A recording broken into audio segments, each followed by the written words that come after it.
Chapter 1. I begin my story. My father and mother died before I was 2 years old. I cannot remember them. My father died first, fighting in the war against the French in 1815. My mother died a few months afterwards. My cousin Ambrose, who was 20 years older than me, became my guardian. He looked after me as if I was his son. From the beginning, I loved Ambrose more than anyone else in the world. Ambrose Ashley was a rich, unmarried man. He lived in a beautiful old house in the west of England. The house was near the sea, and there was farmland all round it. The house, the land, and the farms around it had all belonged to the Ashley family for many years. The house was full of pictures, books, and many beautiful things. Ambrose was a gentleman of leisure. He was not a businessman. But he took good care of all the people who worked on his land. He knew them all by name. Everyone on the estate loved Ambrose as much as I did. Ambrose was a shy man, with many unusual ideas. He looked after me himself, and would not have a woman in the house to help him. But he was friendly with the people who lived in the other big houses in the district. Some of his neighbours did not understand Ambrose, but they all liked him. As I grew older, Ambrose and I became more like brothers. We were both tall, shy men, with long arms and legs and big feet. We both had thick, curly hair, although Ambrose's hair was darker than mine. We enjoyed doing the same things. We often rode our horses through the beautiful woods and fields near the house. When the weather was good, we sailed our boat on the sea, fished or swam. There were no female servants in the Ashley house. Ambrose said he did not want women in the house. And as I grew older, I agreed more and more with his ideas. The big house was not very clean or tidy, but it was comfortable, and we both loved it. The servants looked after us well, and the food and wine were always good.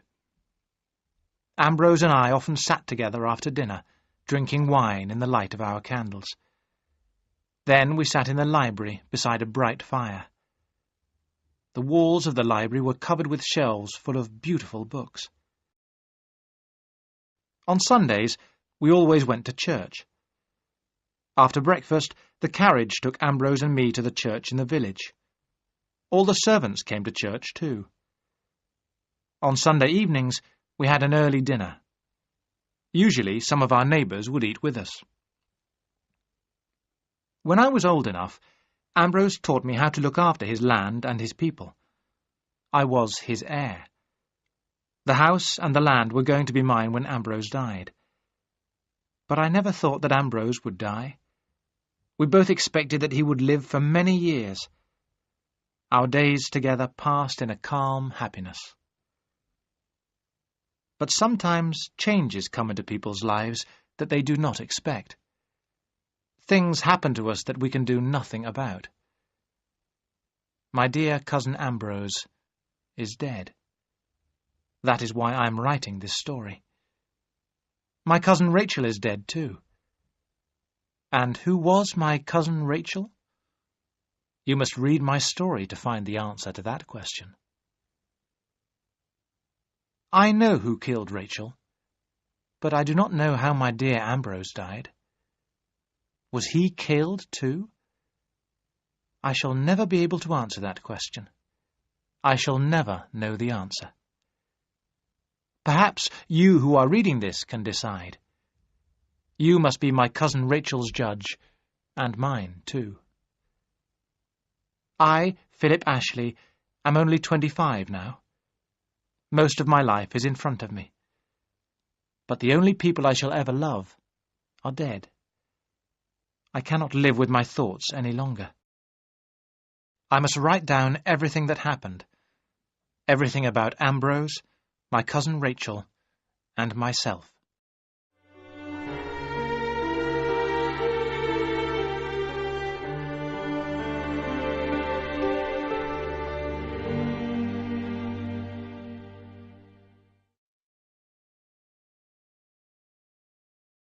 Chapter 2.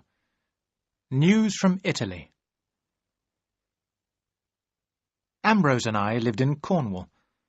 It is often cold and damp in winter there. Rain falls nearly every day, and the sea looks rough and grey. This weather was bad for Ambrose. By the time he was 40 years old, he was walking with a stick, and his hair was turning grey. His doctors told him that he must go abroad every winter to a drier country. If he did this, he would become stronger, and he would live to be a healthy old man. I was 22 when Ambrose went abroad for the third winter.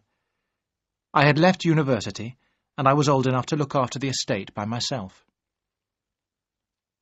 This time, Ambrose was going to Italy. He wanted to see the beautiful gardens of Rome and Florence. Ambrose loved his own gardens, and everything he planted grew well there. Now he was planning to bring back many unusual plants and trees from Italy. The evening before Ambrose left for Italy, we sat together in the library as usual. We were both smoking our pipes, and our long legs were stretched out in front of us. We were wearing old, comfortable clothes, and the fire was burning brightly. The dogs were sleeping at our feet. We sat in silence for a while, and then Ambrose said, "I wish you were coming with me tomorrow, Philip." "Why not?" I replied quickly. "I could soon be ready." "Yes, Ambrose, let me go with you." Ambrose smiled. "No," he said. "We can't both be away. Someone must look after the estate. Forget I asked you." "You are feeling well, aren't you?" I asked. "You haven't any pain?" "Of course not, Philip," Ambrose replied. "The trouble is that I love my home too much. I don't want to leave." Ambrose stood up and walked towards the windows. He pulled back the heavy curtains and looked out into the darkness. "You must promise to look after the gardens for me, Philip," he said. "What do you mean?" I asked. "You will be back here in the spring." "Yes, I will," Ambrose answered slowly. "Take care of things while I'm away, Philip. You are very young, but I need your help. You know that. And everything I have will be yours." Suddenly I felt afraid. "Ambrose, please let me go to Italy with you," I said again. "No, Philip, that's enough," Ambrose said with a smile. "Go to bed." That was all. We did not discuss the matter again. Early the following morning, Ambrose left for Plymouth, our nearest big port. He was going by ship to the south of France. From there, he would travel by coach to Italy. The weeks passed slowly for me. They always did when Ambrose was away. But I had plenty to do, and if I was lonely, I rode my horse into the nearest town or visited our neighbours. The first letter from Ambrose arrived in the middle of November. He was well and happy. The journey by ship had gone well. At Christmas, Ambrose wrote to say that he had reached Florence. It was in this letter that he wrote about his cousin Rachel for the first time. He told me that our family and her family were related. Rachel's father and mother were both dead. Rachel's husband, an Italian count, had died too. She lived alone near Florence in a big house called the Villa Sangaletti. Rachel had planted the gardens of the villa herself, and they were famous for their beauty. I was glad when I read this letter. Ambrose had found a friend who loved gardens as much as he did. The winter in Europe was very bad that year, and snow covered the roads. Because of this, the next letter did not arrive until the early spring. In this letter, Ambrose told me more about his cousin Rachel. She had found him somewhere to stay near her villa. "My cousin Rachel is a very intelligent woman," Ambrose wrote. But thank God she doesn't talk too much. Her gardens are beautiful. The weather is getting warmer, and I'm spending a lot of time in them. My cousin Rachel is pleased to have an English friend, and I'm giving her advice about business matters. She has very little money. Because I've helped her, my cousin Rachel has helped me find many beautiful plants. I will bring them home with me. I was surprised by this letter. Ambrose had never shown any interest in a woman before, but I was glad that he was well and happy. There were a few more letters, but Ambrose did not say anything about returning to Cornwall. Then, at the end of April, I received the letter that changed my whole life. Dear boy, I don't know how to begin to tell you. My cousin Rachel and I were married 2 weeks ago. I do not know why she has chosen me, but we are very happy together. I love her, Philip, and I am sure you will love her too. She is kind and good.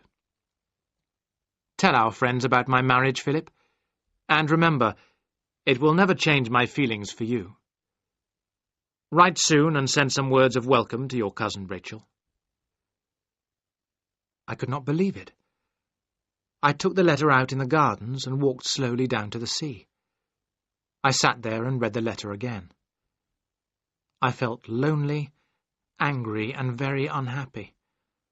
I was already jealous of this woman, my cousin Rachel. I knew that my life would never be the same again. I told all the neighbours about Ambrose's marriage, but I did not speak to anyone about my feelings. To my surprise, all our neighbours were very happy at the news. "It's the best thing that could have happened. When are they coming home?" people said. But I did not know. Ambrose had not written anything about when he would come back. Our nearest friends were Nick Kendall and his daughter Louise. Nick Kendall was nearly 60 years old. He was my godfather. His wife was dead. Louise was a little younger than me, and people said she was pretty. We had known each other all our lives, and she was like a sister to me. The Kendalls were the first people I told about Ambrose's marriage. Nick Kendall was a lawyer. When he heard the news, he looked at me carefully. "You will have to start looking for a house, Philip," he said. At first I did not understand. "What do you mean?" I asked in surprise. "Well, Ambrose and his wife will want to be together," Nick Kendall told me. "They may have children. I am sure Ambrose will buy you a house of your own, and you may get married yourself. There are many pretty girls in the district." He went on talking, but I did not hear what he said. I had never thought I would have to leave my home. I hated my cousin Rachel.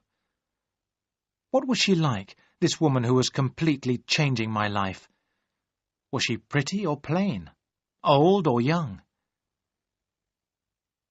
In the middle of May, I received another letter from Ambrose. He said that he and my cousin Rachel were staying in Italy for the summer.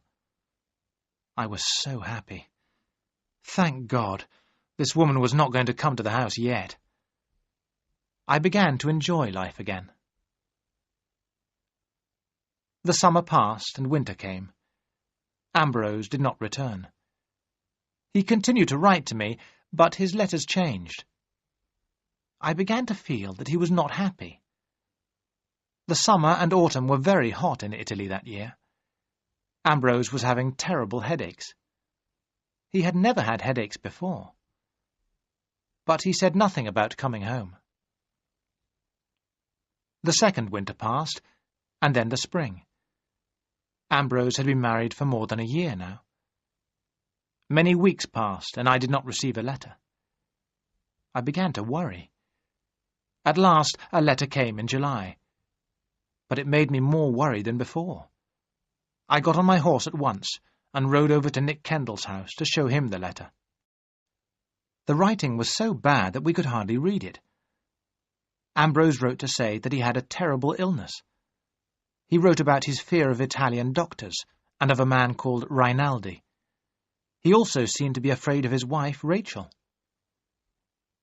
"These are the words of a very sick man," Nick Kendall said slowly. "A man whose mind is very disturbed. You do not know this, Philip, but Ambrose's father died of a tumour of the brain. In the last weeks of his life, he was sometimes like a madman. I hope that Ambrose—" Then Nick Kendall looked at me and said, "I think you had better go to Italy, Philip. You must find out what is happening."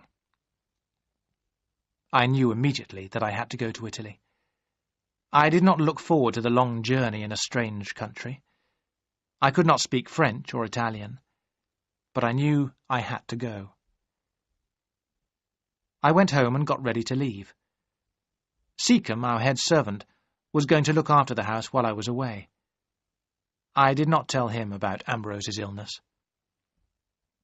I was in the carriage ready to leave when a last letter arrived from Ambrose. It was very short and almost impossible to read.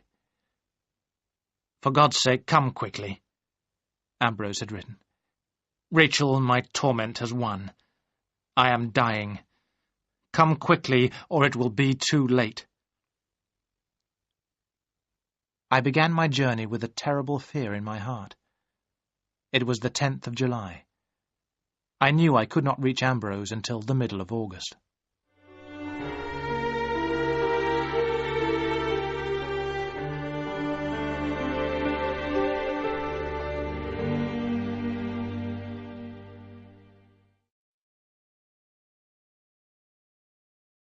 Chapter 3. The Villa Sangaletti. I had a terrible journey. The roads were noisy and dirty. The weather got hotter every day. By the time I reached Florence, it was the 15th of August. I found a room in a hotel and washed and changed my clothes. When I went out again, the streets were full of people. It was about 4 o'clock in the afternoon and still very hot. I stopped a carriage. "Villa Sangaletti," I said to the driver. He nodded and pointed up the hill. The horse pulled the carriage slowly up a long, twisting road. At last the driver stopped in front of a gate in a high wall. I made signs to him to wait. There was a bell beside the gate, and I pulled it hard. I waited a few moments, but no one came. I rang the bell again. I heard the sounds of a dog barking and a child crying. It was very hot. Then I heard footsteps, and the gate slowly opened. A servant woman stood in the gateway. There was a long, wide path behind her. It led to the villa. "Villa Sangaletti? Signor Ashley?" I asked. The woman tried to shut the gate, but I pushed past her. A man appeared, and the woman shouted to him in Italian. I heard the words, "Ashley, Inglesi." The man stared at me. "I speak a little English, signore," he said. "Can I help you?" "I have come here to see Mr. Ashley," I said. "Are Mr. and Mrs. Ashley at the villa?" The man looked worried. "Are you Signor Ashley's son, signore?" he asked. "No," I said. "I am his cousin. Tell me, quickly, is he at home?" "You are from England, signore?" the man asked slowly. "You have not heard the news. Signor Ashley, he died 3 weeks ago. Very sudden. After the funeral, the Contessa, his wife, shut up the villa and went away. We do not know if she will come back again." I did not say anything. There was nothing I could say. "Signor," the man said kindly, "I will open the villa for you. You can see where Signor Ashley died."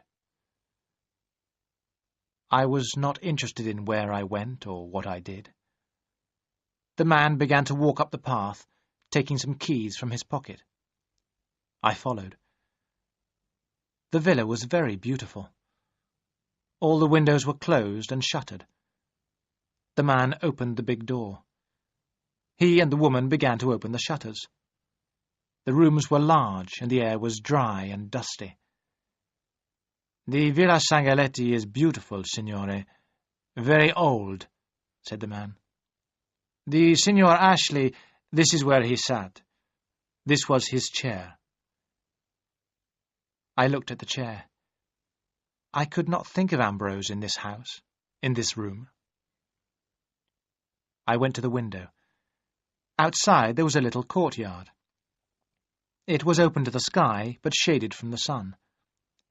In the middle of the courtyard there was a fountain and a little pool. A laburnum tree stood beside the pool. Its golden flowers had died, and its small green seeds lay on the ground. "Signor Ashley, he sat here every day," the man said.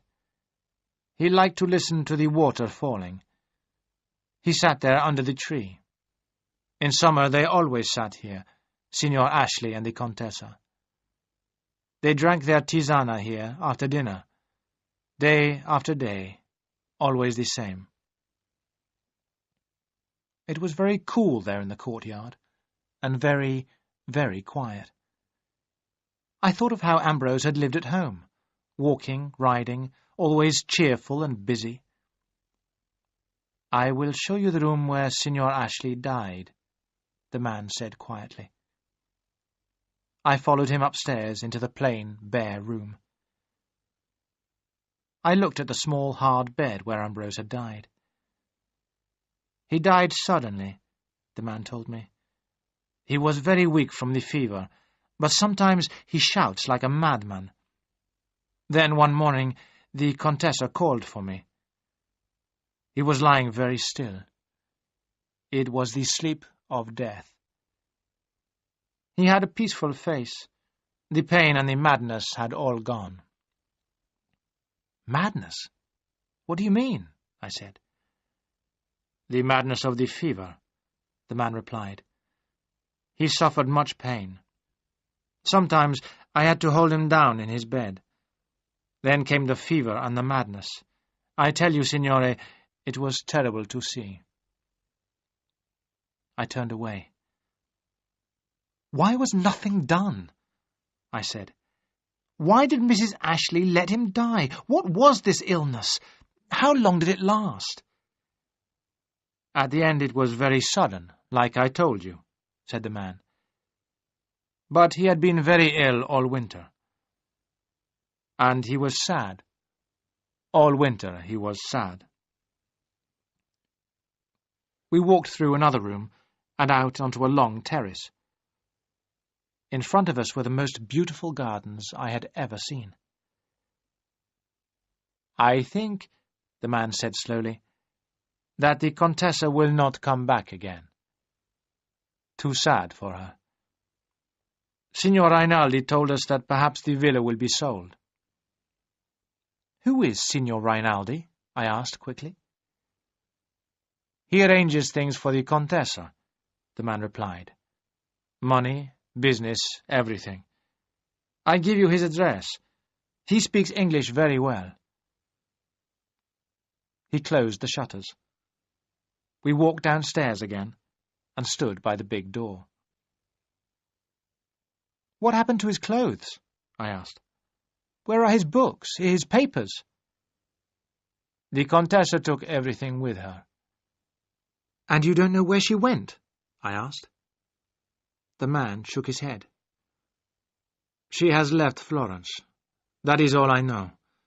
Signor Ashley was buried here in Florence, signore. Then the Contessa left." The woman suddenly spoke to her husband and opened a chest near the wall.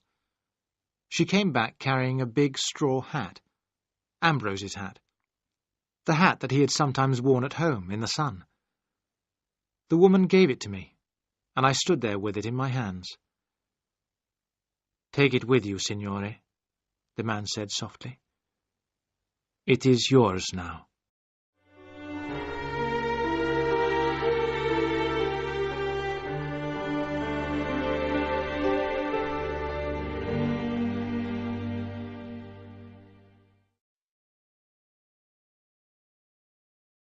Chapter 4.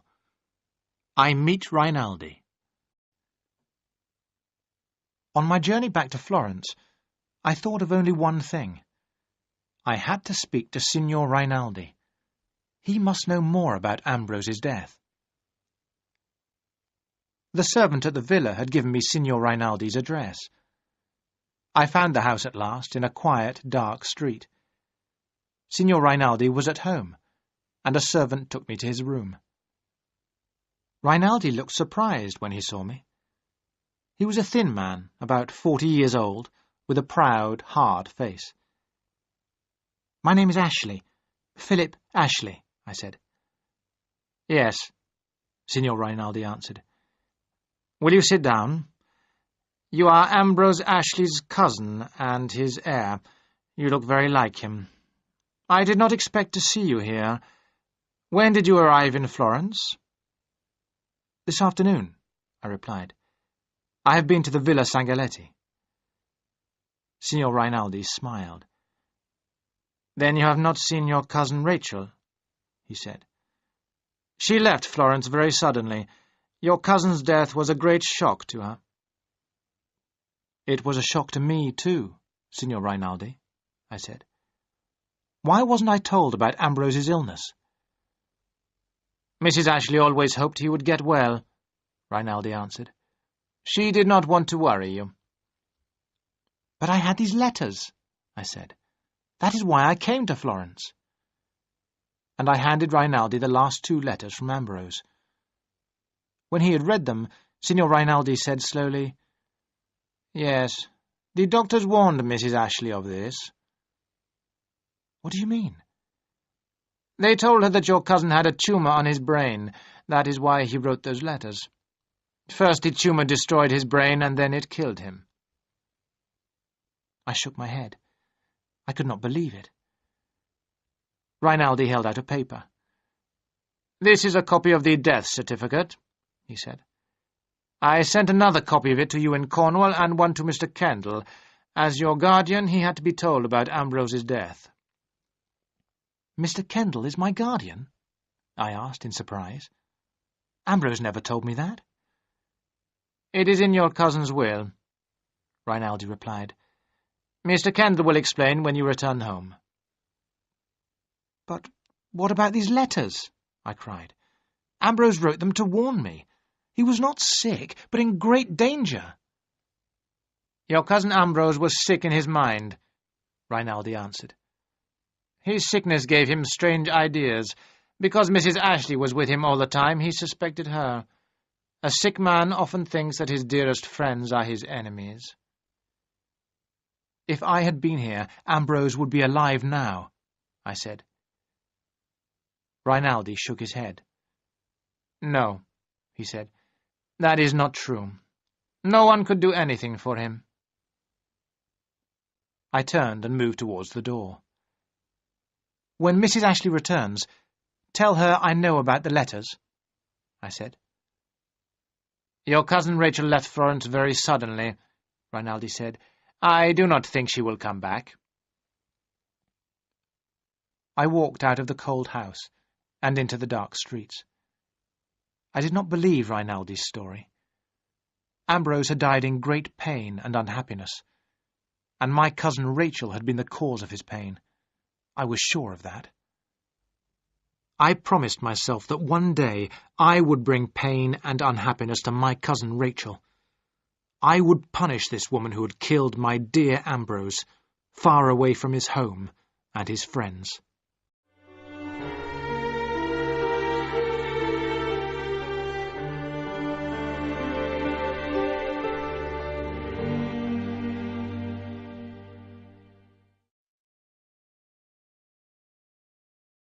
Chapter 5. An Argument and an Arrival. I arrived home in the first week of September. I had sent letters, and the servants were already dressed in black. My journey to Italy seemed like a dream. I was glad to be home. I was responsible now for the house and estate. I had to look after them as Ambrose had done. I wanted to do my work well. My godfather, Nick Kendall, visited me as soon as I got back. He brought his daughter, Louise, with him. Nick Kendall had come to explain Ambrose's will to me. "The house and the estate will be yours when you are 25, Philip," he told me. "But for the next 7 months I am your guardian. If you want money, you must come to me. Of course, I hope one day you will marry. This place needs a woman, Philip." "I want no woman," I said. "Ambrose married, and it killed him." "My cousin Rachel left Florence the day after the funeral," I went on. "Signor Rinaldi told me. She took all Ambrose's things with her like a thief." "You must not call your cousin's wife a thief," Nick Kendall said. "If Ambrose had changed his will when he married, everything would now belong to her. I am surprised that your cousin Rachel has not made a claim." "A claim?" I cried. "But she was the cause of Ambrose's death." "Nonsense, Philip," said Nick Kendall. "Ambrose died of a brain tumour. That is why he wrote those terrible letters." "I don't believe it," I said. "You don't want to believe it," my godfather replied angrily. "Keep those ideas to yourself, Philip. If you don't, there will be trouble." I said nothing. I did not see the Kendalls again for nearly 2 weeks. Then Nick Kendall asked me to go and see him. I found him in his study, a letter in his hand. "Well," he said slowly, "I have news for you, Philip. This is a letter from your cousin Rachel. She has come to England with Ambrose's things. She asks for nothing. She only wants to see the house that Ambrose lived in. She is in a strange country without a friend. You ought to see her, Philip." I smiled. "Of course I'll see my cousin Rachel," I said in a hard, cold voice. "I want to see her very much. Tell her that when you write to her. Tell her that Philip Ashley invites his cousin Rachel to his home." Nick Kendall understood my feelings. "You have become very hard, Philip," he said. "I hope you will not say anything stupid when Mrs. Ashley is here. She was your cousin's wife. You must remember that." I went out into the garden and saw Louise walking there. When I told her about my cousin Rachel's visit, she was very surprised. "No woman has stayed in that house for 20 years, Louise said. "Think how dusty and untidy it is." "It was good enough for Ambrose," I said. "She won't think about the house when I begin to question her. She'll cry, and I'll be pleased." But when I got home, I changed my mind. I wanted to show my cousin Rachel that I was a gentleman. I wanted her to know that I was a man who looked after his property. I spoke to the head servant, Seacombe. He agreed that the whole house must be cleaned before Mrs. Ashley arrived. "We must make Mrs. Ashley welcome," Seacombe said. "Shall I prepare Mr. Ambrose's room for her?" "Certainly not," I said. "I am moving into Mr. Ashley's room. Get the blue room ready for Mrs. Ashley." On the day my cousin Rachel arrived, the house looked completely different. Everything was clean and tidy. Seacombe had got out all the silver and cleaned it. Tamlin, the head gardener, had filled every room with flowers. I looked around the house and then walked up slowly to the blue room. The dogs followed me. The rooms for my cousin Rachel were clean. The windows were wide open. There was a portrait of Ambrose on one wall. It had been painted when he was a young man. He had looked very much like me. I smiled at the portrait and felt a little happier.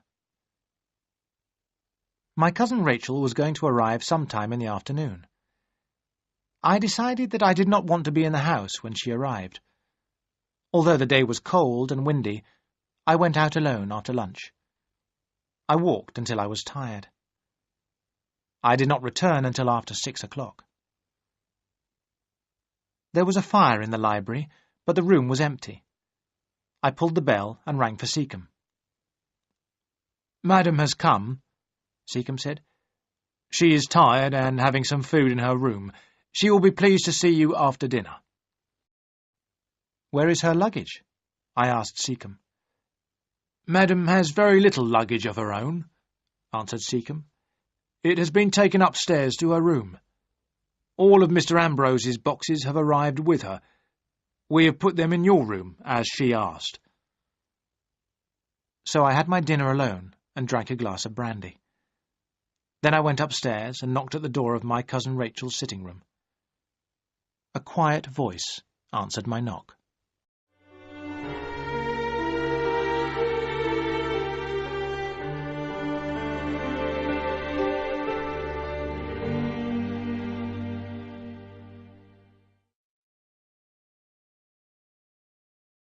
Chapter 6. Tea with my cousin. I went into the room. Everything was neat and tidy. The candles had been lit, but the curtains were still open. The dogs were in front of the fire. A woman was sitting with her back to the door. "Good evening," I said. She turned at once, got up, and walked towards me. Now at last I was face to face with my cousin Rachel. She was a small woman, dressed completely in black. Her dark hair was very neat. As she looked at me, her large dark eyes opened wide in surprise. "I hope you are rested," I said awkwardly. "Thank you, Philip. Yes." She sat down by the fire, and the old dog, Don, laid his head on her knee. "Don is your dog, isn't he?" she said. "Is it true that he is almost 15? "Yes," I said. "Ambrose gave him to me on my 10th birthday." "I know," she answered softly. Then my cousin Rachel stood up and moved towards the window. "I want to thank you, Philip, for letting me come," she said. "It can't have been easy for you." It had started to rain. She closed the curtains and we both sat down.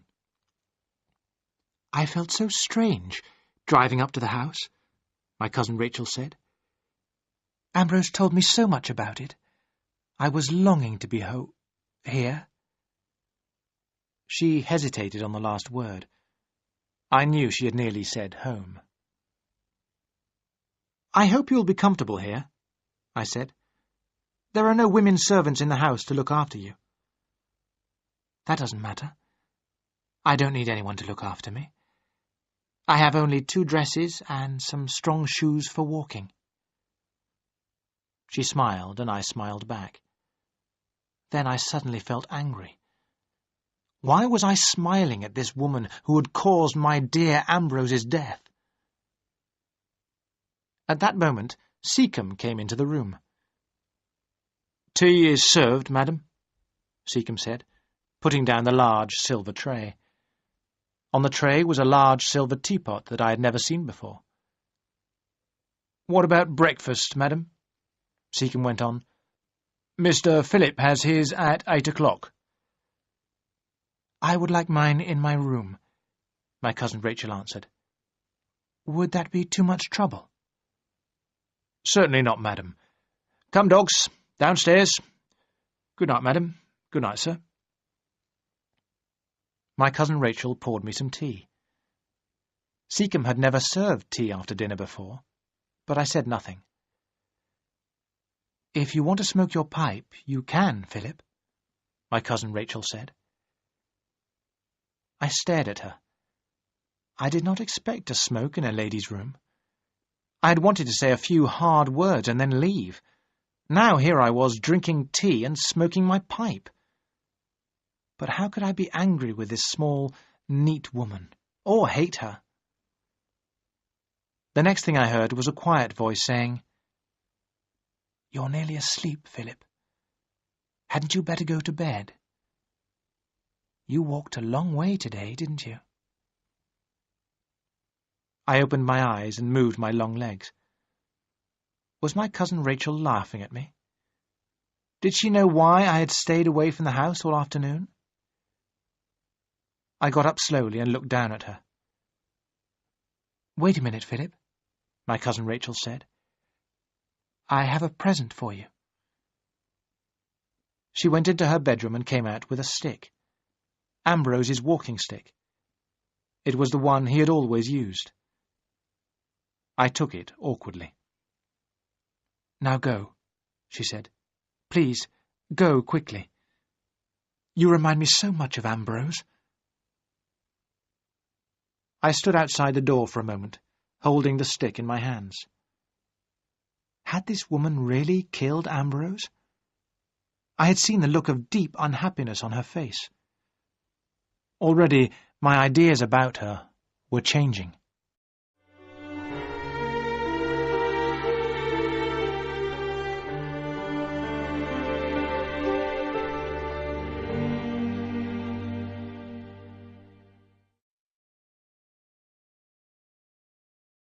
Chapter 7. A Strange Conversation. The following day was Saturday. I paid the men their wages, as Ambrose had always done. But Tamlin, the head gardener, was not there. I was told that he was in the garden somewhere with the mistress. I found them putting new plants into the ground. "I've been here since 10:30, my cousin Rachel said with a smile. "These are some of the plants Ambrose and I found in Italy. I had to put them into the ground quickly. Tamlin has been helping me." "And I've learned a lot of things this morning, Mr. Philip," Tamlin said.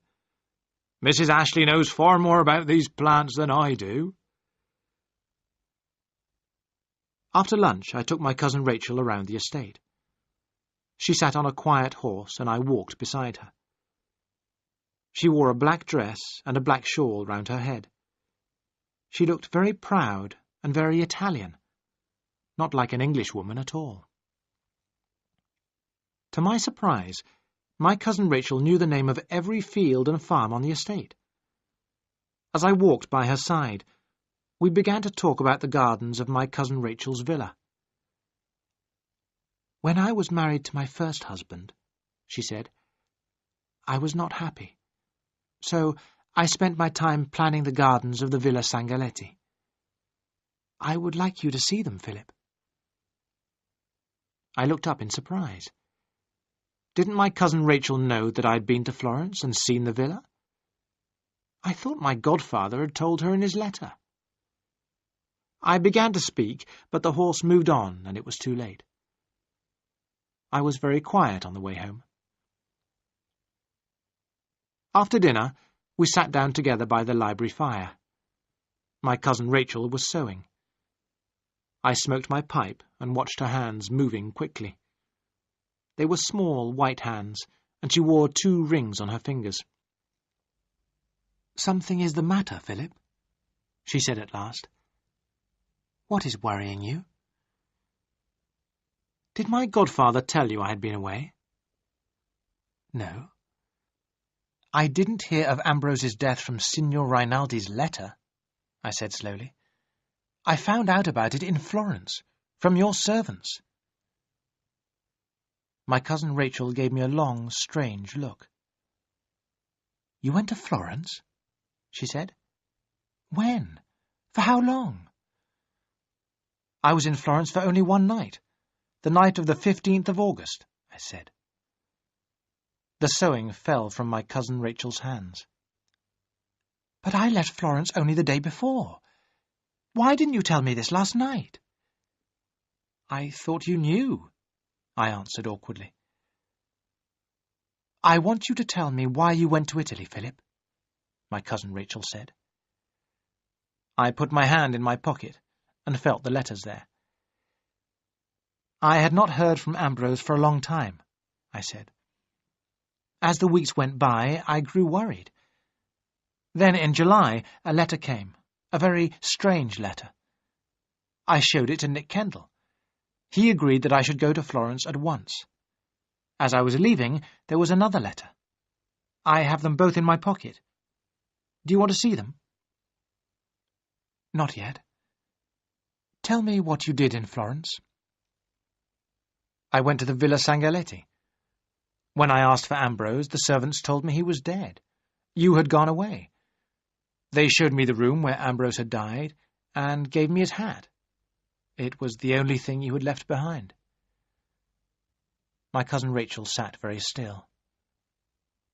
Go on, she said quietly.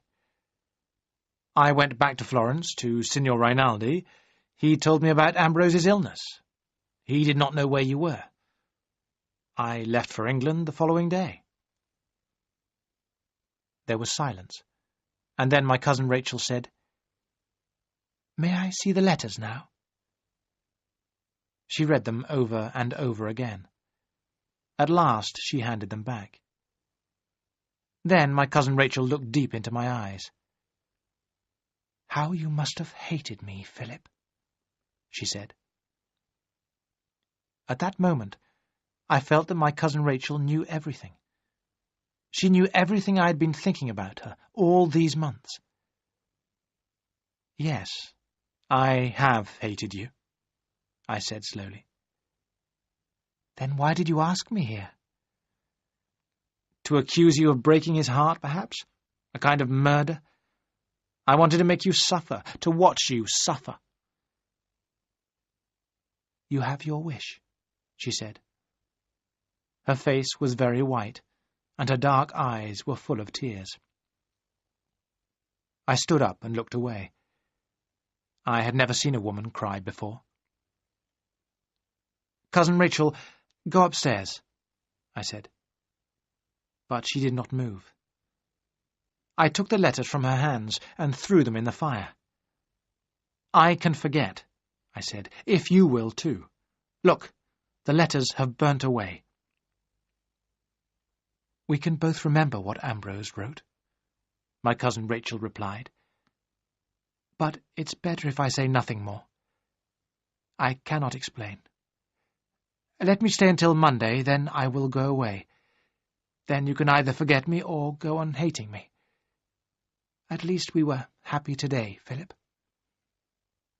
But I do not hate you now, I said. I hated someone I had never met. Even before those letters came, I hated Ambrose's wife because I was jealous. Ambrose is the only person I have ever loved. You took him away from me, and I was jealous of you. Love can do strange things to people. I know that, my cousin Rachel answered. Love did strange things to Ambrose, too. He was 43 when we met, and he fell in love. He was like someone who had been asleep all his life. His love was too strong. It was too strong for me and too strong for him. It changed him, Philip. What do you mean? I asked.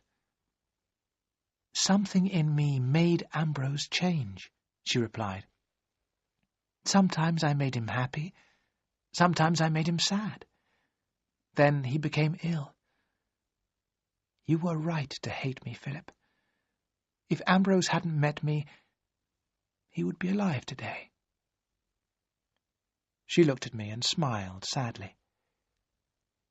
Perhaps I was jealous of you too, Philip, she said. He was always talking about you. Sometimes I grew very tired of hearing your name. She stopped talking and picked up her sewing. If you wish, we can talk again tomorrow, my cousin Rachel said. Then on Monday I shall leave. Nick Kendall has invited me to stay in his house. But I don't want you to go, I said. There are so many things to do together. As I looked down at her, her eyes seemed to see through me and understand all my thoughts. Light me a candle, she said. I must go to bed. Then she stood above me on the stairs, looking down at me. You don't hate me any more? She asked. No. And are you still jealous of me, or is that forgotten too? My cousin Rachel laughed. "I was never jealous of you," she said. "I was jealous of a spoilt boy whom I had never met." Suddenly, she bent down and kissed me.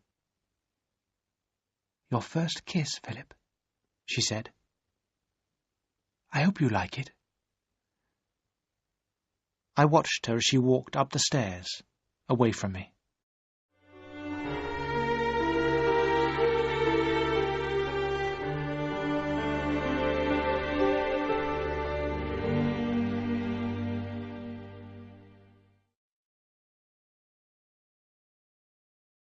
Chapter 8. 2 Letters. On Sundays, Ambrose and I had always gone to church. This Sunday, my cousin Rachel agreed to go with me. Our neighbours were able to see her for the first time, and the church was full. I heard people saying that my cousin Rachel was beautiful. This surprised me very much. As usual, the Kendalls and the vicar and his family came to dinner. I had never enjoyed these visits, but to my surprise, the afternoon was a great success. The time passed quickly. How I wished Ambrose had been with us. Everyone enjoyed themselves except, I think, Louise. She said very little and did not smile once. When our guests left at 6 o'clock, my cousin Rachel and I went back into the library. "Well, Philip," my cousin Rachel asked me, "have you enjoyed yourself?" "Yes, but I don't know why," I answered. "Everyone seemed more interesting than usual." "When you marry Louise, it will always be like that," my cousin Rachel said with a smile. "A man needs a wife when he is entertaining." I stared at her. "Marry Louise?" I repeated in surprise. "I'm not going to marry Louise, or anyone." "Aren't you?" my cousin Rachel replied. "Your godfather thinks you are, and Louise does too. She will make you a good wife. When I am gone, you will need a woman here." "But you are not going, cousin Rachel," I told her. "What is wrong with this house and with me?" "Nothing." "Tomorrow you must begin visiting," I went on. "Then our neighbours will visit you. You will have many things to do here." "I don't think I really like that idea," said my cousin Rachel, standing up. "It would be better if I gave your neighbours Italian lessons. I am a poor widow, and shall need money soon." I laughed. "Then you must marry or sell your rings." I knew at once that I had been very rude. It was true that my cousin Rachel had nothing. She could not live without money. I called the dog and went out into the garden. I felt very stupid, and I stayed away from the house until it was dark. As I was walking, I had an idea. Some money must be given to my cousin Rachel, but I would not tell her that it was my idea. When I turned back to the house, I saw that the windows of Rachel's bedroom were open. "Why are you walking in the dark, Philip?" a soft voice asked. "Are you worried about anything?" "Why, yes," I answered. "I'm afraid you must find me very rude and stupid." "Nonsense, Philip. Go to bed." Something fell at my feet. It was a flower. The window was closed quietly.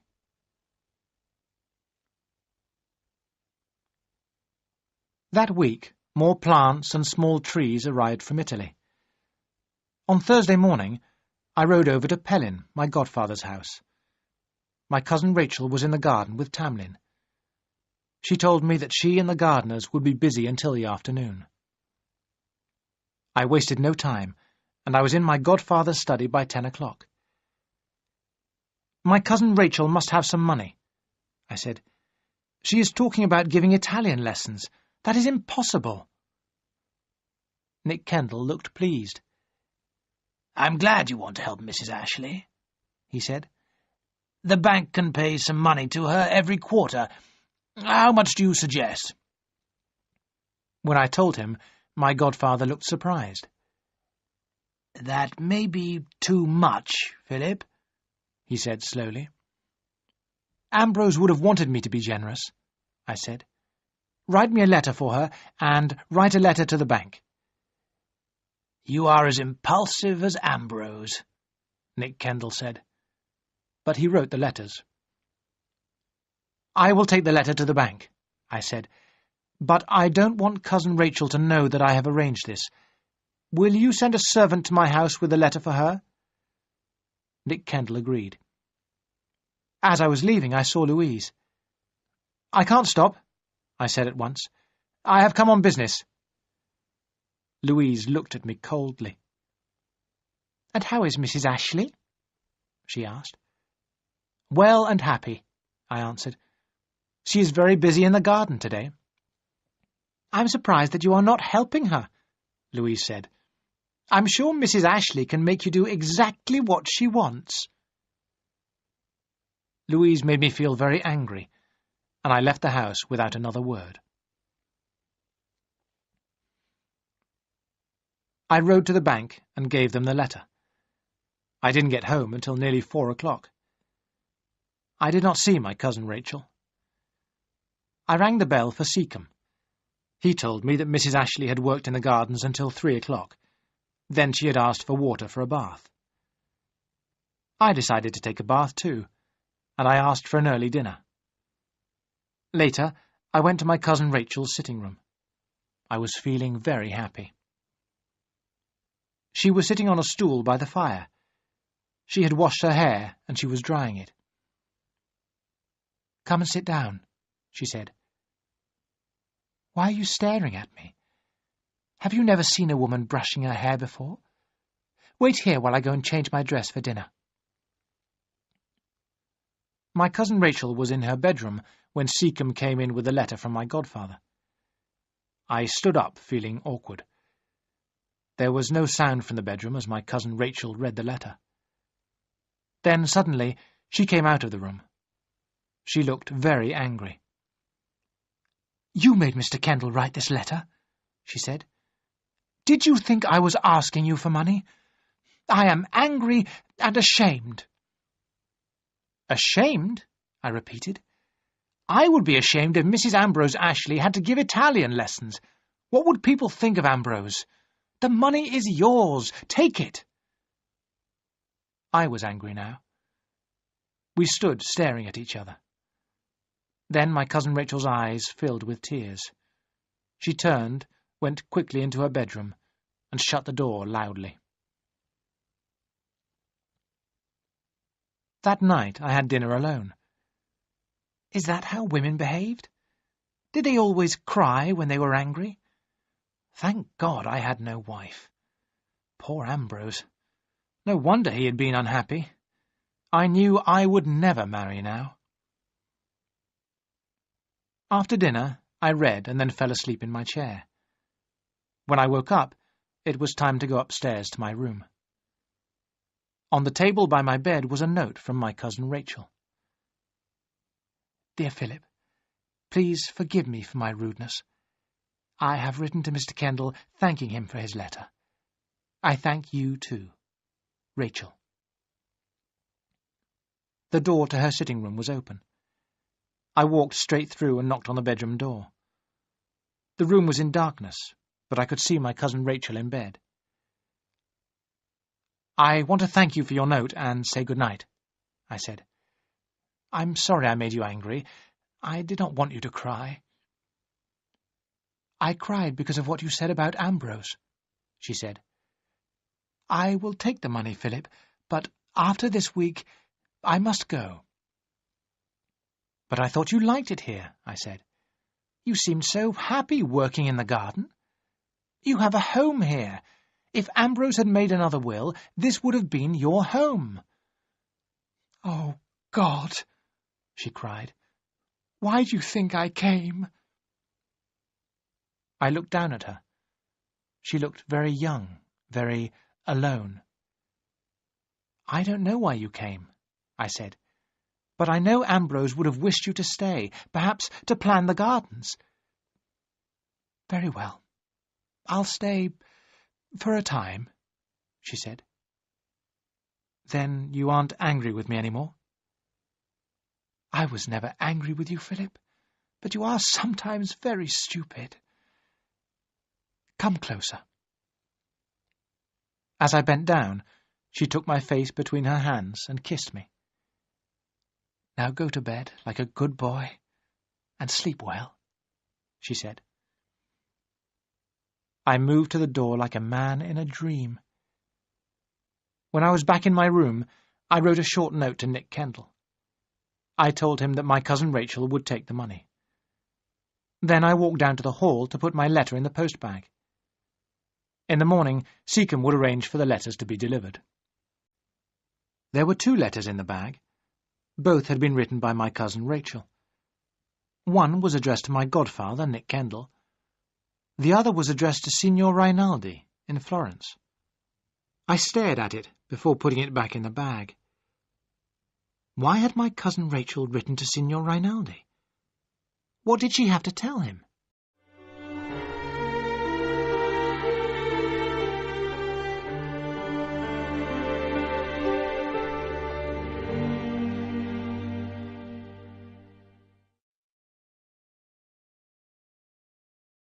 Chapter 9. We open Ambrose's boxes. Now it was October, but the weather was fine, and my cousin Rachel was able to work in the garden. We also had time to visit the tenants on the estate. They all loved my cousin Rachel. When they were ill, she gave them medicines made from herbs. Sometimes, in the afternoons, our neighbours came to the house. Sometimes my cousin Rachel went to visit them. I enjoyed listening to her at dinner. My cousin Rachel told me about the people she had seen during the day. She always made me laugh. But at the end of the month, the weather changed. Rain fell every day. There was no gardening and no visiting. One morning, my cousin Rachel and I were standing at the library window. Outside, the rain was falling heavily. Then Seacombe reminded us about Ambrose's boxes. They were still in my room and had never been emptied. We began to open the boxes. The first box we opened was full of Ambrose's clothes. Suddenly my cousin Rachel was crying. Then she was in my arms, her head against my chest. "Oh, Philip, I'm so sorry," she said. "But we both loved him so much." I moved my lips against her hair. "Don't worry, Rachel," I said. "I'll do this." It was the first time I had called her by her name. She stopped crying, and we continued to unpack the boxes. We decided to give Ambrose's clothes to the tenants on the estate. Then we began to look at the books. As I opened a book on gardening, a piece of paper fell out. It looked like part of a letter written by Ambrose. "She cannot stop spending money," I read. "It is like an illness. If this goes on, my dear Philip, she will spend everything. You must tell Kendall in case—" "What have you there?" my cousin Rachel said suddenly. "That is Ambrose's writing." "It's nothing," I said, and threw the piece of paper on the fire. We continued our work in silence. That same morning, some boxes had arrived from my cousin Rachel from London. New dresses, perhaps. I remembered the words in Ambrose's letter. "It is like an illness. She will spend everything."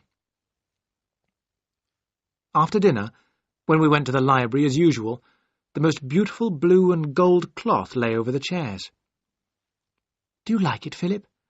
my cousin Rachel asked. "It's Italian. It will make beautiful curtains for your room." "Isn't it very expensive?" I asked. "Well, yes, but that isn't important. If you like it, take it, as a present from me." I thought unhappily about the letter, but I could say nothing. As we sat by the fire, my cousin Rachel began talking about her life in Italy.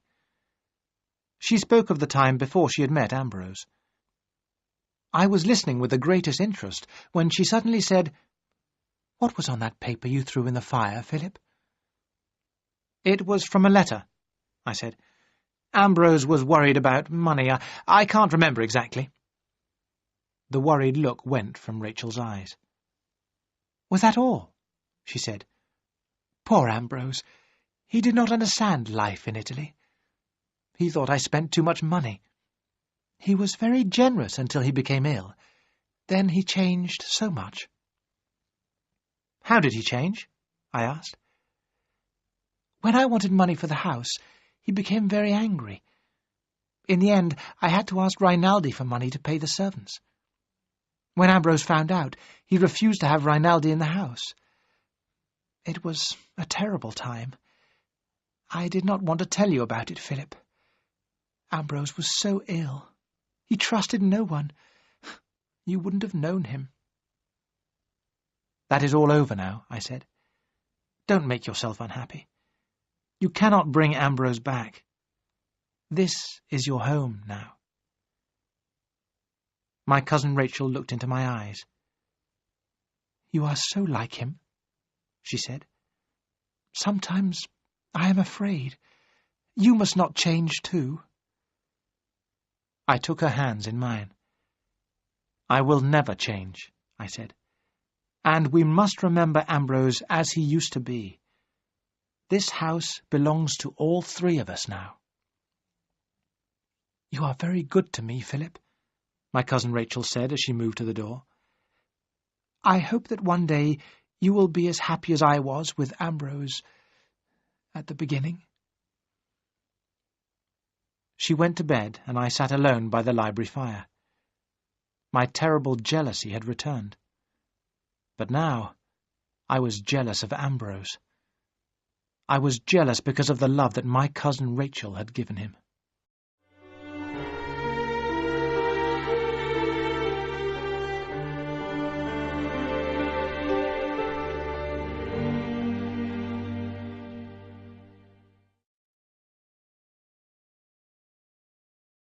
Chapter 10. A Christmas Present. In the past, I had always disliked the winter. But with my cousin Rachel in the house, things were very different. When I was with my cousin Rachel, I was happy. When she was away from the house, I was bored. Life was dull and uninteresting until she returned. Like everyone else, I now thought that my cousin Rachel was beautiful. Whenever she came into a room, she made it a happier, more interesting place. In the evenings, we sat together in her small sitting room. We drank tisana, as she and Ambrose had done in Florence. The evenings were the best times. But when I went to my room, I could not sleep. Any day, perhaps, my cousin Rachel would decide to go to London. If she left me, I would feel terribly alone. When Ambrose had been at home, he had always given dinner to the tenants on Christmas Eve. This year, I decided to do the same. My cousin Rachel was very pleased.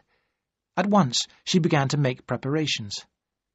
Packages arrived from London, presents perhaps. She began to plan the Christmas meal. One thing worried me. What could I give my cousin Rachel for a present? I thought about it for a long time, and at last I had an idea. I remembered the jewels that belonged to my family. They were kept in the bank for safety. In 3 months' time, on my birthday, they would be mine. But I did not want to wait that long, and I remembered that Nick Kendall had gone to London. I went to the bank that day and asked the manager to show me the Ashley jewels. They were very beautiful, blue, green, and red. But my cousin Rachel always wore black. She could not wear coloured jewels with morning clothes. Then I saw the collar of pearls. How beautiful the white pearls would look on my cousin Rachel's neck. "Your mother was the last woman to wear this collar," the manager said. "All the brides of the Ashley family wear it on their wedding day." I put out my hand and took the collar. "I will take this with me," I said. The manager looked worried. "The pearls are not yours until the 1st of April, he said. "I don't think Mr. Kendall would like you to take them away." "I'll speak to Mr. Kendall," I said. I put the collar in its box and stood up. I knew the pearls were the right present for my cousin Rachel. I felt very excited. Then, at last, it was Christmas Eve. Seacombe had brought a tree into the house and had decorated it as usual. Dinner was to start at 5. After dinner, everybody would have a present. This year, my cousin Rachel was going to give out the presents with me. Before I dressed for dinner, I sent the collar of pearls to her room. With it was a note. "My mother was the last woman to wear this. Now it belongs to you. I want you to wear it tonight and always.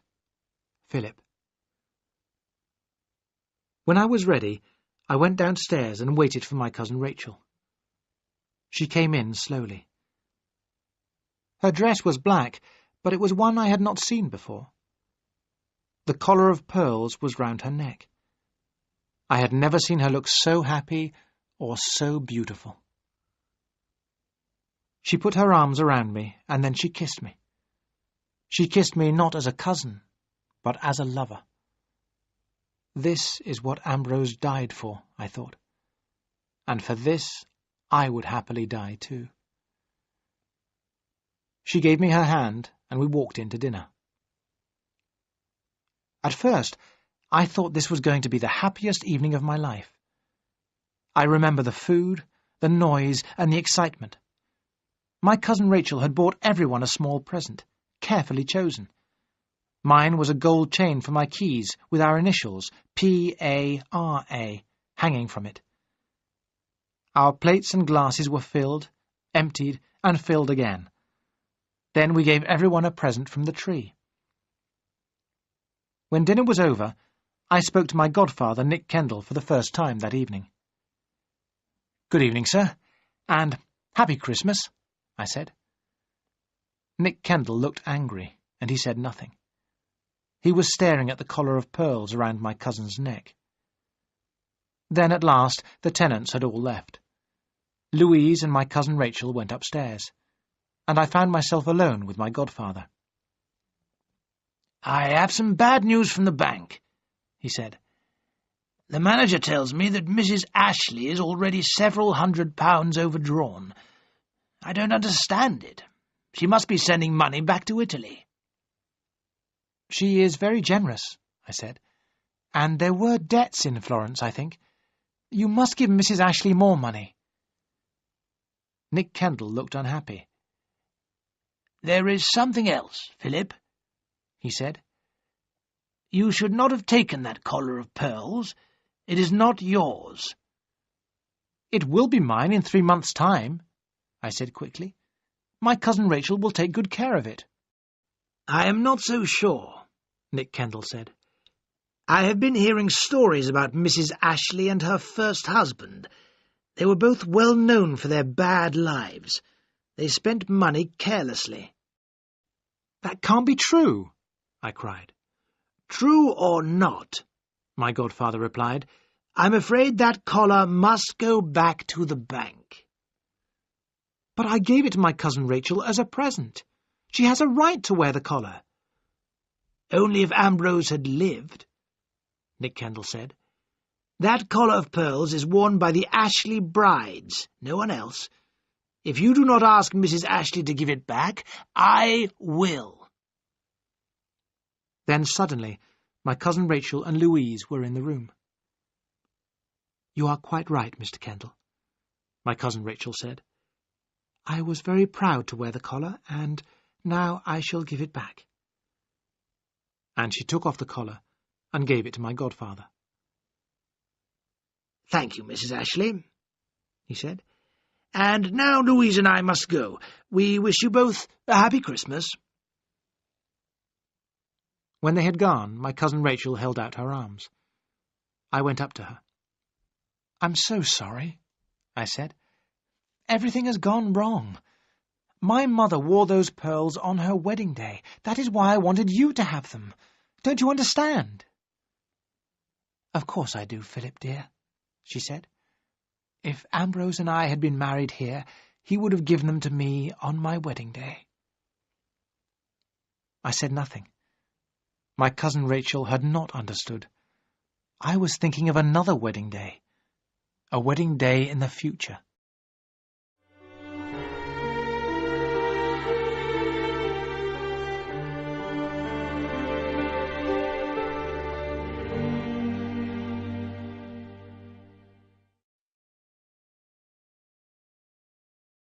Chapter 11. Rinaldi again. The new year began, and my birthday on the 1st of April was 3 months away. How I wanted to have control of my own money. I was tired of Nick Kendall being my guardian. However, I could spend money on the house. I decided to make it beautiful for Rachel. There were many repairs to be done. From January, I had nearly 20 men working for me. The bills for the work were sent to my godfather. Rachel and I had many plans for the gardens, too. Work had started on a sunken water garden. We had found the design for the water garden in one of Rachel's books. Because there were so many workmen in the house, we could not have visitors. My cousin Rachel and I stayed quietly at home, and I was very happy. I loved to watch Rachel move about the house. I loved to hear her voice. When her hands touched me, my heart beat faster. The first days of spring came, and the sun shone. Then something happened which took all my happiness away again. I had kept one of Ambrose's old coats to wear myself. One day, as I was walking in the woods, I felt something in a pocket. It was another letter from Ambrose. I was pleased that I was alone. I walked on until I reached the highest place on the estate. Ambrose had always loved to sit there. I sat down and held the letter in my hands. I did not want to open it. I was afraid that Ambrose had written something bad about Rachel. We were so happy together now that I wanted to forget the past. But at last I opened the letter. It had been written 3 months before his death, but he had never posted it. My cousin Rachel, Ambrose wrote, had been expecting a child, but it had died. The doctors told her that she could never have another child. At first, Rachel was quiet and unhappy. Then she began to spend money carelessly. Ambrose suspected that Rinaldi was in love with her. For these reasons, Ambrose had not signed his new will, in which he left everything to Rachel. Ambrose also wrote about his terrible headaches. He told me about the fever which at first made him violent.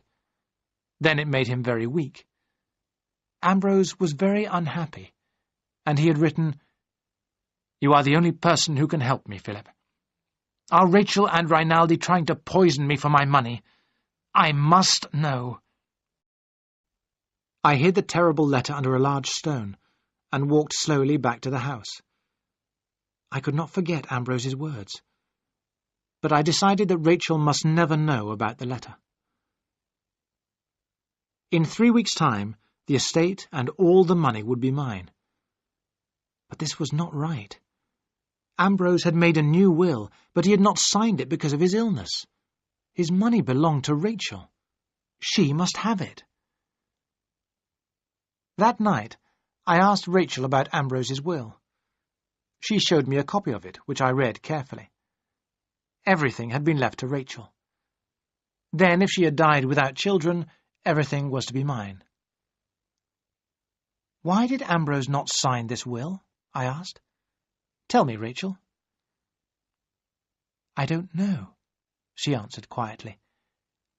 "Perhaps when he knew we could not have children, his feelings changed. Perhaps it was only a mistake. But when the headache started, Ambrose suspected me of terrible things. I can't speak about that time. Please, leave me alone, Philip. I can't answer any more questions. I have reasons for my questions, I said. You will understand in 3 weeks' time. By the following morning, I had made up my mind. I rode into the town and, with the help of a lawyer, wrote out a document. In 3 weeks' time, all my property would be given to Mrs. Rachel Ashley. The jewels would belong to her too. But she would not be able to sell the house or the land. I have one question, the lawyer said. Mrs. Ashley is quite a young woman. What will happen to the property if she marries again? I thought for a moment. The house and the estate must always belong to the Ashleys. If she marries, I said, or if she dies, the property becomes mine again. That must be made clear. I told the lawyer that the document must be kept secret. He promised to send me a copy on the last day of March. I felt very happy as I rode home. My dear Rachel would never leave me now. We would live in perfect happiness forever. When I reached the house, I heard voices in the library. The door opened and Rachel came out, laughing happily. "Come and see my visitor, Philip," she cried. "He has come a long way to see us both." The man stood up and held out his hand. It was Rinaldi. We stood there, looking at each other. Then Rinaldi began talking about his journey. Rachel suggested that he should stay in the house for a few days. I could say nothing. During dinner, Rachel and Rinaldi talked about people and places I knew nothing about. Often they spoke in Italian, and I could not understand a word. At last, Rachel stood up and said, "You must excuse us, Philip. Rinaldi and I have some business to discuss. He has brought papers I must sign." They went upstairs, and I walked alone in the gardens. I felt cold and unhappy. I stayed outside until the light went out in Rinaldi's room. I had just reached my own room when there was a quiet knock on my door. "I came to wish you good night," my cousin Rachel said. "Why didn't you come and drink tisana with us, Philip? You must make Rinaldi welcome. He is a very old friend of mine." Rinaldi stayed with us for 7 days. As he laughed and talked with Rachel, I began to hate him. When it was time for Rinaldi to leave, he took my cousin Rachel's hand and kissed it. "Write and tell me your plans," he said. "I shall be in London for some time." "I am making no plans until after the 1st of April," Rachel replied with a laugh. Rinaldi smiled. "I hope Philip enjoys his birthday," he said. "The 1st of April is All Fool's Day, isn't it? But perhaps Philip doesn't want to remember that." When Rinaldi had gone, Rachel smiled at me. "You have been very good, Philip," she said. "Are you glad we are alone again?"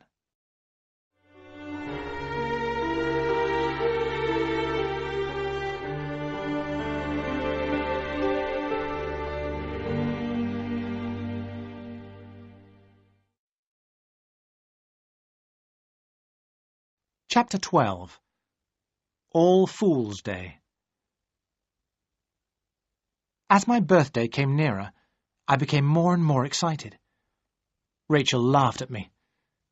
"You are like a child," she said. "What plans are you making for the day?" But I had made no plans. All I wanted was that Rachel should know about the document.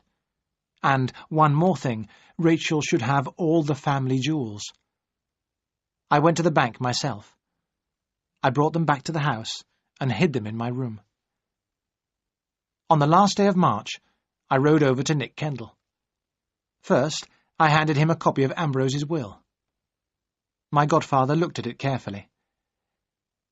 "I don't understand why Ambrose didn't sign it," he said. "But we have done all we can for Mrs. Ashley." "I don't agree," I said. "I want to make everything right." And I handed him a copy of the document the lawyer had prepared. "Read this," I said. And remember that my cousin Rachel knows nothing about it." "I wish Signor Rinaldi had seen this," Nick Kendall said slowly. "He told me how careless Mrs. Ashley is with money. This document of yours gives her great power over the property. I have to ask you one question, Philip. Are you in love with Mrs. Ashley?" My face went red. "I am only doing what Ambrose wanted," I said. "Perhaps," Nick Kendall answered. "But people are talking. Mrs. Ashley should leave, get married again. She might marry you if you asked her." "I'm sure she would not," I said. Nick Kendall watched me sadly as I signed my name on the document. "There are some women who bring sadness to all those who love them," he said. "They cannot help it. I think Mrs. Ashley is one of those women." The sun was setting as I rode home. I bathed, changed my clothes, and went into the dining room. Rachel wanted to know where I had been, but I laughed and told her nothing. After dinner, I was too excited to sit still. I walked down to the sea. There was a moon, and the night was warm. I took off my clothes, and for a few minutes I swam in the ice-cold water. When I got back to the house, it was 5 minutes to 12. I could not wait any longer. I stood under Rachel's window and called her name. When she looked out, I said, "I have something for you, Rachel." Then I ran to my room for the jewels. "I want you to have these now," I said. "Listen, the clock is striking 12, and it is the 1st of April. I am 25, and I can do what I like." I put the document on her table and began to open the boxes of jewels. Rachel's eyes opened wide in surprise, and suddenly we were laughing together. I put the pearl collar round her neck. As I looked at her, I remembered the other Ashley women who had worn it. "You have given me so much," Rachel said at last. "I have only a small present for you. What else can I give you? Tell me." "There is one thing," I said. I looked into her dark eyes. They shone very brightly in the candlelight. She laughed softly and blew out the candle. We were alone in the darkness. I did not leave her room until sunrise. Happiness had come to me at last. Rachel accepted me and my love. She was the first woman I ever loved, and she was the last. I remember walking alone in the garden as the birds began to sing. Rachel and I would be always together now, day after day, night after night, for all our lives. I went back to my room and slept. After breakfast, I went into the garden again. I picked the most beautiful flowers I could find. Rachel was in bed eating her breakfast. I threw the flowers on the bed in front of her. "Good morning again," I said. "I have come to say one thing. I love you." Rachel looked up at me without smiling. "You should not come into my room so early," she said. "The servants will talk." I smiled, but said nothing. I went downstairs. I wanted to tell the servants that Rachel and I were going to be married. Then I decided that we would tell them together, later. I walked in the gardens until it was time for Rachel to leave her room. The day was fine, and I decided we should go out riding. But when I got back to the house, Rachel had already left. I waited for a long time, but she did not return. At last, I walked along the road, hoping to meet her. When I saw the carriage, I stopped it. I got in and sat down beside Rachel. She was wearing a veil, and I could not see her face. "Where have you been?" I asked her. "To see your godfather." You cannot change anything, I told her. I am 25. Everything I have is yours. Yes, I understand that now, Rachel said, but I wanted to be sure. Her voice was quiet. I did not think she was smiling. Let me look at your face, I said. She lifted her veil. There was no love in her eyes now. I think Louise was a little more friendly today, Rachel said. She will make you a good wife. We made plans to meet in London together. I looked at her in surprise. It was unkind of her to make jokes about Louise. And why was Rachel talking about London? We had made no plans to go there. Come into the woods, Rachel, I whispered. I want to kiss you so much. She did not answer, but took something out of her bag. Here is your present, she said, and she gave me a small gold pin for my tie. If I had known about the money, I would have bought something larger. As I dressed for dinner, I could think of only one thing. Money is the one way to please her. The one way to please her. When we sat down together for my birthday dinner, Rachel was wearing the pearl collar. We both drank wine, and I started to feel happier. Time would soon pass. When the morning time was over, Rachel would be my wife. While we were sitting at the table, the Kendalls came into the room. When they had wished me a happy birthday, I stood up, my glass in my hand. From this morning, I have been the happiest of men, I said. I want you to be the first to know. Rachel has promised to be my wife. I smiled at them all, but Rachel's face was hard and cold. Have you gone mad, Philip? She said. She looked at the Kendalls.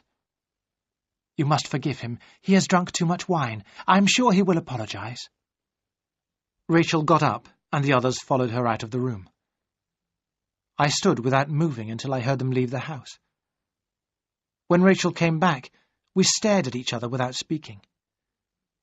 Then Rachel said, You had better go to bed, Philip, before you say any more foolish things. Foolish, I repeated. But last night... Surely you love me, Rachel. Last night you proved that you loved me. It was a promise of marriage. No, Philip, I had no thought of marriage.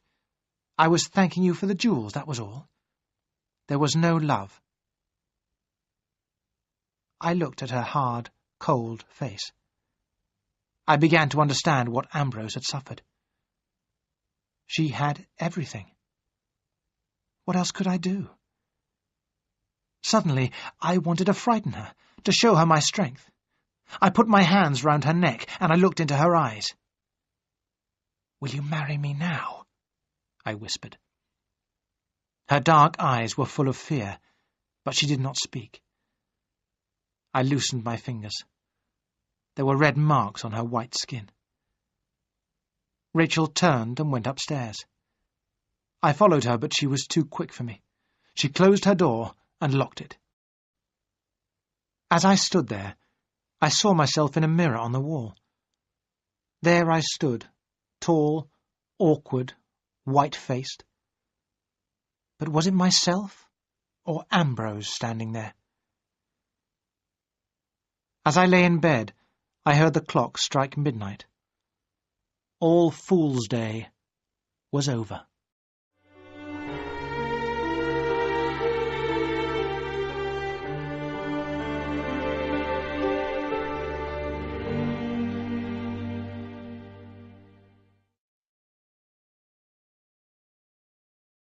Chapter 13.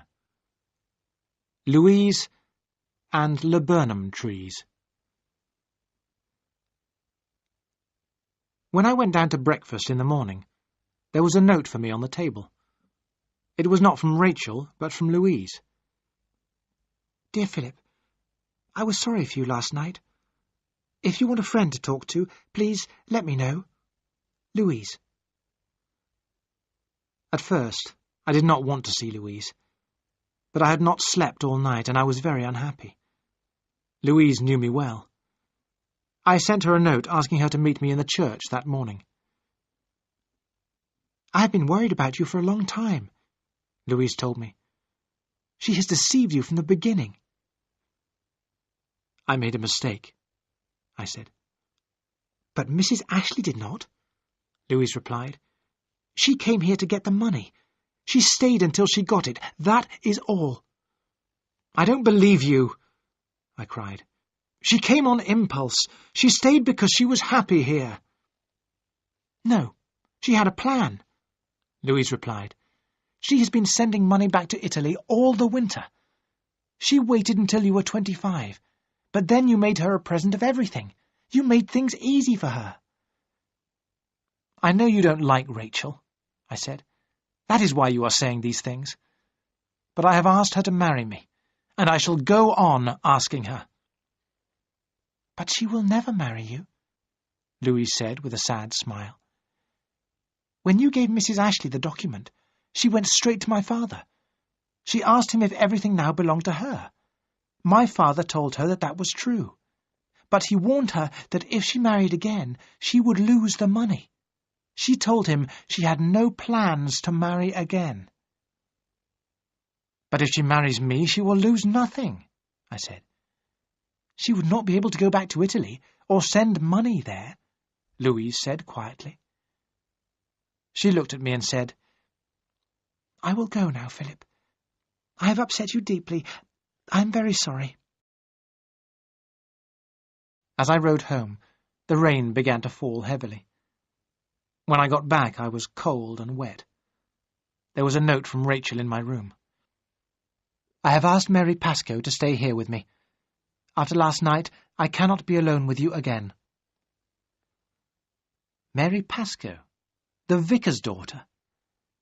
Mary Pascoe was a large, plain girl. Rachel and I had often laughed about her. I could not believe it. But it was true. This was the punishment for my one moment of anger. Whenever I was with Rachel, Mary Pascoe was there too. Oh, God, what had I done? By dinner time, I was feeling very ill. I went upstairs to my room. I got into bed, and the sheets felt very cold. I hoped that Rachel would come to me, but she did not. In the morning, I tried to dress, but I was too weak. My neck was stiff, and there was a terrible pain in my head. When I called for Seacombe, he took one look at me and hurried out of the room. Then my cousin Rachel was there, her face very white. "I will not hurt you, Rachel," I said. "Please, send Mary Pascoe home." "Don't talk now. Lie still," Rachel answered. Then the room was dark. The doctor came. I was hot, then cold. I called for Rachel, and she held my hand. "I am with you," she said. I closed my eyes. When I awoke, the room was full of light and warmth. How long had I been asleep? Rachel was sitting near my bed. I put my hand to my face.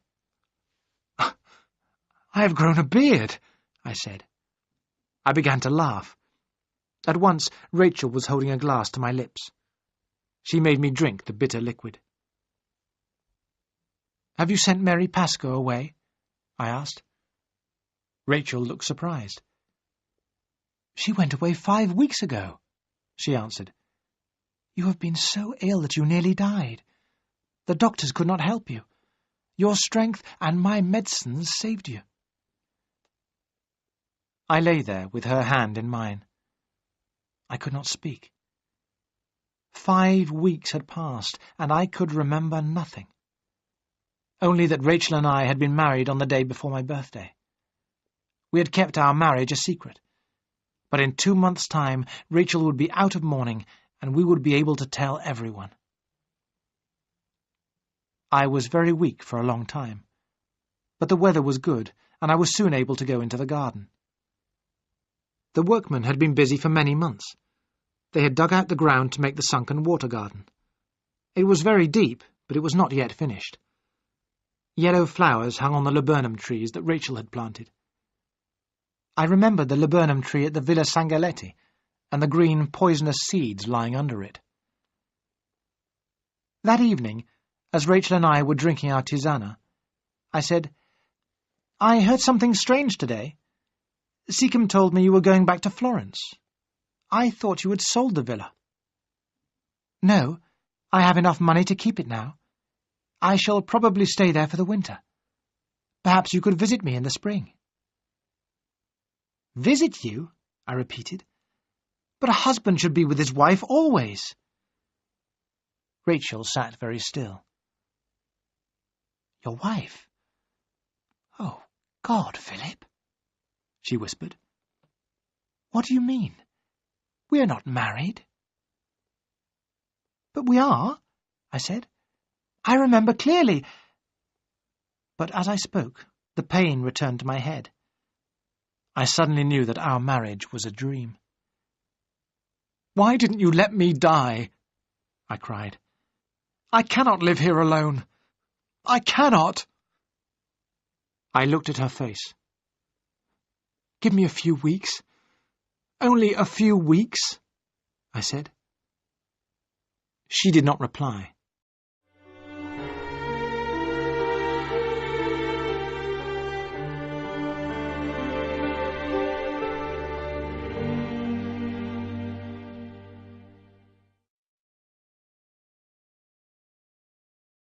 Chapter 14. What is the truth? The summer came, but Rachel did not speak of leaving. I became stronger. But sometimes the terrible pain in my head came back, and I could not think clearly. But I told Rachel nothing about it. Then Rachel began to drive into the town, 2 or 3 times a week. When I asked her about these visits, she told me that she had a lot of business to do.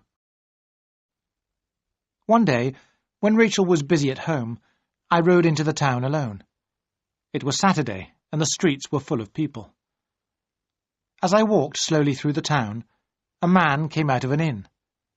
He stood in the doorway for a moment, looking up and down the street. It was Rinaldi. That evening, as Rachel was going up to her room after dinner, I stopped her. "How long has Rinaldi been in the town?" I asked. "Why is he here?" "Because he is my friend," Rachel answered. "I know you hate him, and do not want him here. Ambrose was jealous of him.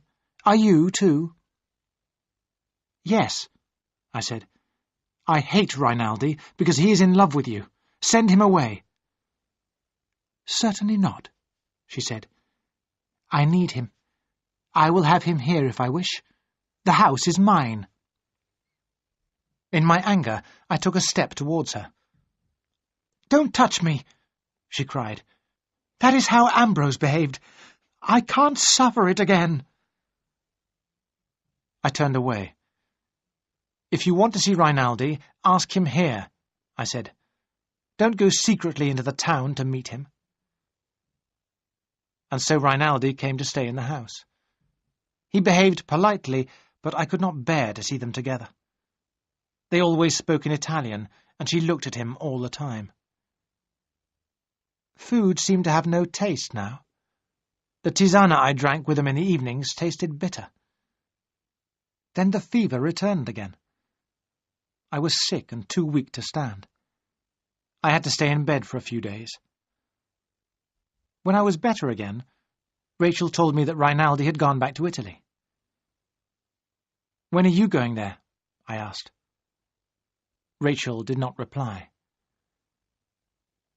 A day or 2 later, a letter arrived for Rachel in Rinaldi's handwriting. As I drank tisana with Rachel that evening, I saw the letter on her desk. Was it a love letter? I had to know. That night, when Rachel was in bed, I crept into her sitting room and searched the desk. The letter was not there. but in one small drawer I found an envelope. Inside it were some small green seeds. They were laburnum seeds, poisonous to animals and to men. I put back the envelope and returned to my room. There were 2 bottles of medicine on the table. I poured the medicines out of the window. Then I went downstairs. The cups from which we had drunk our tisana had not been washed. Did the liquid in my cup have a bitter taste? I could not be sure. I went to bed and lay there thinking. I was not angry, but I was very unhappy. I remembered Ambrose's words. Are they trying to poison me? Rachel has won. I am dying. The following day was Sunday. Rachel and I went to church as usual. As she sat beside me, her face was calm and happy. I wished I could hate her, but I could not. After church, Rachel went to speak to Mary Pascoe. A workman came up to me and said, "Excuse me, Mr. Ashley, but I wanted to warn you, don't walk on the new bridge over the sunken garden. It is not finished yet. Anyone walking on it would fall and break their neck." "Thank you," I said. "I will remember." At dinner, Rachel was kinder than she had been for a long time. She talked about Florence. She said she would look for a stone statue there to make a fountain for the sunken garden. She made tisana as usual, but I refused to drink it. I would never again drink anything she gave me. "But it is good for you, Philip," she said. "No," I said. "You drink it." "I have drunk mine already," Rachel said. "I will pour this away." We talked together for half an hour or so, and then Rachel said, "I think I shall walk for a little. I want to look at the sunken garden. Will you come with me, Philip?" I shook my head. "Take care, Rachel," I said. "Of what?" she answered with a smile. "There is no danger here, Philip." I sat by the window until it was almost dark. Rachel had not returned. At last I ran out of the house and down to the sunken garden. The bridge was broken. My cousin Rachel lay on the ground below. I climbed down and held her hands in mine. They were cold. "Rachel," I said. She opened her eyes, and I thought she knew me. But she called me Ambrose. I held her hands until she died. You know now who killed Rachel. But how did Ambrose die? Did Rachel kill him? I shall go on asking myself that question until the day I die.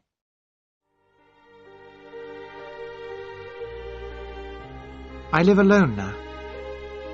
I am a young man, but I think only of the past. The 2 people I loved are dead. I have an empty life in front of me. That is my punishment, and it is worse than death.